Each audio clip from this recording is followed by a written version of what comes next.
جب لشکر ابن زیاد سوما راہب کے پاس پہنچا تو وہاں قیام کیا کہ سروں کو سوما کے ایک کونے میں رکھ دیا اور قیدیوں کو کھلی جگہ پر ٹھہرایا۔ لشکر اپنی عیش و عشرت میں مصروف تھا اور اہل بیت اکٹھے بیٹھے اپنی غربت و مظلومیت پر آہ و بکا کر رہے تھے۔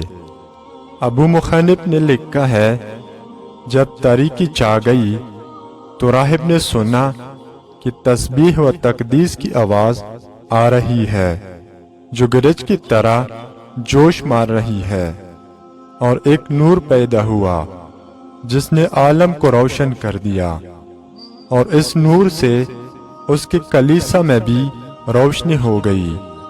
راہب نے غور سے دیکھا تو وہ نور اس نیزے سے نکل رہا تھا جس پر امام حسین علیہ السلام کا سر مبارک سوار تھا، اور وہ نور سر سے لے کر عمود آسمان تک پھیلا ہوا تھا۔ راہب نے دیکھا کہ آسمان کا دروازہ کھلا ہے اور بہت سے ملائکہ باہر نکل کر زمین پر آ رہے ہیں۔ سر مطہر کے قریب آ کر کہا، السلام علیکہ یا ابن رسول اللہ، السلام علیکہ یا ابا عبداللہ۔ راہب یہ عجائب دیکھ کر رونے لگا اور اسے یقین ہو گیا کہ یہ سر ایسے شخص کا سر ہے جو زمین و آسمان کا حاکم ہے۔ اپنے کلیسا کی چھت سے نیچے آیا اور پوچھا، اس سر پر موکل اور ذمہ دار کون ہے؟ خولی کا بتایا گیا کہ وہ اس کا ذمہ دار ہے۔ خولی سے راہب نے پوچھا کہ یہ سر کس بزرگ ہستی کا ہے؟ اس نے کہا کہ یہ امام حسین کا سر ہے جن کی ماں فاطمہ زہرا بنت رسول اللہ ہے۔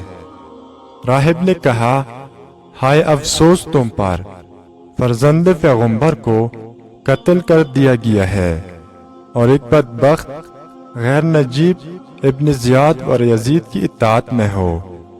ہمارے نصرانی علماء نے سچ بتایا ہے کہ تم مسلمان اپنے پیغمبر کی فرزند کو قتل کرو گے تو آسمان سے خون برسے گا۔ آج مجھے معلوم ہوا کہ یہ تو وصی پیغمبر تھے۔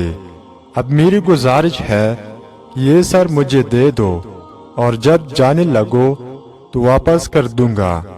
خولی نے کہا کہ میں سر کسی کو نہیں دیتا، بلکہ یہ سر یزید کو دے کر انعام حاصل کروں گا۔ راہب نے کہا، یزید کا جائزہ اور انعام کتنا ہوگا؟ خولی نے کہا، 2000 مسکال اشرفیہ۔ راہب نے کہا، میں تمہیں 2000 مسکال اشرفی دیتا ہوں، اس کے عوض تم سر مقدس مجھے دے دو۔ پھر راہب نے درہم دکھائے اور درہم اسے دے دیے، یعنی سر نیزے پر تھا، اتارا گیا، اور راہب نے اپنی جان کی طرح سنبھالا۔